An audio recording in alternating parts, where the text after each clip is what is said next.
আছে, 20 মিনিট বাকি আছে।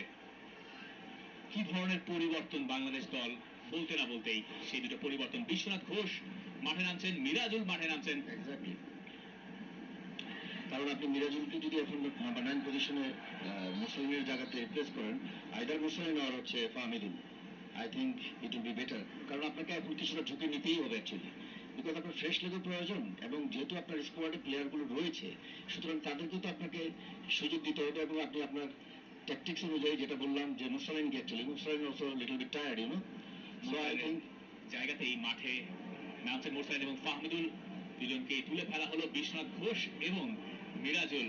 জুলফিকার মাহমুদ মিন্টু, আপনি একেবারে ঠিকঠাক ধরেছেন। এখন যেটা হচ্ছে যে ডেফিনেটলি যেহেতু আপনি বিশ্বনাথকে নামিয়েছেন, তার মানে হচ্ছে যে আপনার কিছুটা পরিবর্তন, ট্যাকটিক্যাল পরিবর্তন আপনি এখন করছেন, এবং আপনি চাচ্ছেন যে ফ্ল্যাঙ্ক এরিয়া থেকে অ্যাকচুয়ালি ক্রস অ্যাটেম্প করার জন্য। এবং মিরাজুলকে এখন হচ্ছে যে পিছন থেকে শামিদ সোম আর আমি যেটা বলবো অবধিত উইঙ্গার হিসেবে ইমন, শাহরিয়ার ইমন, তাদেরকে অ্যাকচুয়ালি এখানে মানে সাপোর্টটা ঠিক মতো যদি দিতে না পারে, ডেফিনেটলি আপনি অ্যালোন কিছুই করতে পারবেন না। একটা ভয়ঙ্কর বল, তবে অফসাইডের ফাঁদে আটকে আছেন ফান্দি, গোল দিয়েও তাই লাভ হবে না।